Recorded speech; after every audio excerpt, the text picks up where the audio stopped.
Friends, hello. I hope you've had a wonderful week. What a week we have had in the market. Man, what a fun week. Very fun week. Friends, if there's one thing that I have been preaching for about 2 years now, it's that we all should be buying a lot more of Rolls-Royce stock here. The aviation sector. Yes, it's been a bumpy ride here since the start of COVID, but this company, man, where do we start?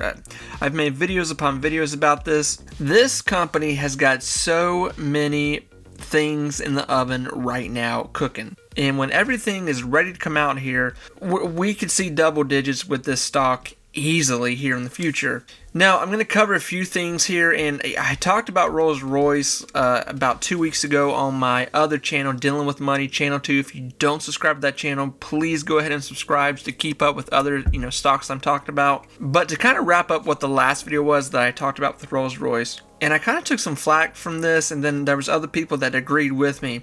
But, this is just my thought and my theory. And we'll wrap this up real quick, this thought. I would not be surprised to see Rolls-Royce, the aviation sector of this stock right now, talk about making specialized jet engines, something to do to help with NATO in general when it comes to war talks. Obviously, there's a lot going on right now.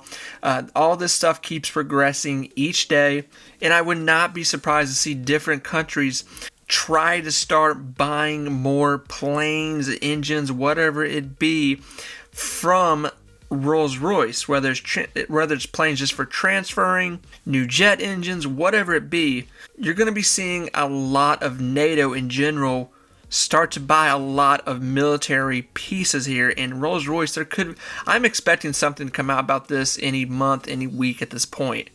And I really think that's going to jump up the stock. But okay, I'm done with that theory. So let's go into what we do see right now with Rolls-Royce. So today, the stock, talk about a bump on a bump on a bump. We went from $1.25 to $1.45, and then ending out the week at $1.52. We'll say we'll round up to $1.55 there, but playing around there pretty much. Now, Rolls-Royce is, it's not shy to do this. It does this from time to time where it goes up and down. It fluctuates quite a bit here. We've seen this quite a bit from Rolls-Royce, which is one reason that people love short trading it, day trading it, and just keeping it and having it in the back of their pocket for the long run. But some things are happening here that are very interesting with Rolls-Royce. So let's talk about that. Rolls-Royce cutting-edge designs for small modular reactors, SMR, abbreviation for that, are for nuclear power plants, which can power around 500,000 homes each. And because the factory is built, they're significantly cheaper and faster to build than traditional reactors. So this is something Rolls-Royce is has gotten into.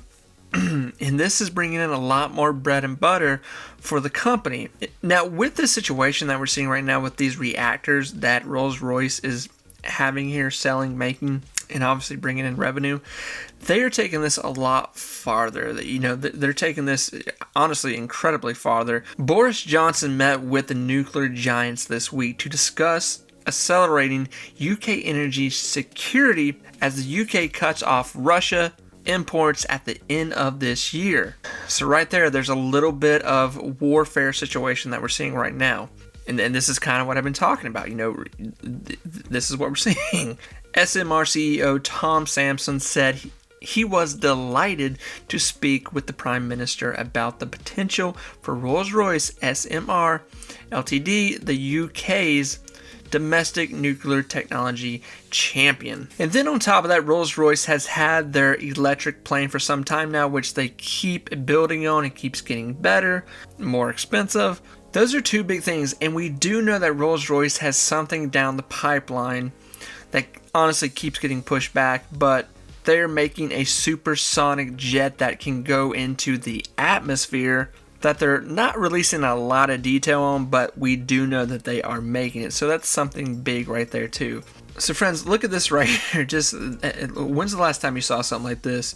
Boom, boom, and then the walk, and then one more big boom to that 150 towards the end of the day to close out the week here on Rolls-Royce. What an end of a week here for Rolls-Royce. Who saw that coming? So friends, what I'm trying to say in the long run is I've been preaching this a long time with Rolls-Royce. I think this is going to be a sleeping giant. Yes, I've been saying that since day one of COVID, when this thing went from a $9 to a $2 to a $1 to playing that cent range for a little bit. And now we're playing almost at this, $1.50, $2 zone here. This is not a company that's going out of business. This is not a company that is still struggling financially. This time last year, yeah, they were getting out of the weeds from COVID. They were saying that. They were laying off people. They were pushing back projects. But now times have changed. And I really do believe the more we see this NATO, Russia situation increase, I really do think we're going to see Rolls-Royce come up here in a lot more articles with things like this, because they make a lot of different things. They're involved in a lot of different sectors. And there's going to be a lot of people flipping through their magazine looking for stuff to buy to help their country. This is my theory, and we're seeing a little bit of it come through. I realize it's kind of dark and demented, but it's the reality of what we're looking at right now. So friends, to wrap this up, obviously I'm very bullish on Rolls-Royce. I think this is, if you're buying anything for the long run, I can't recommend this enough. I've been saying it since day one. I've already said that 5 times, but I think there's going to be a day where this thing just wakes up. It's going to wake up. It's going to go from 2 to 4 to 6 to 7 to 9 to 10. Who knows, maybe even reaching a new number. I think this is going to be somewhat like a Ford situation where it's going to, Ford was down in the dumps for a long time. Then things just flipped literally within months, and now look at what Ford stock is doing. So friends, all I said, remember, be positive, be you, take time to invest in your future, and friends, I will talk to you very soon. Bye everyone.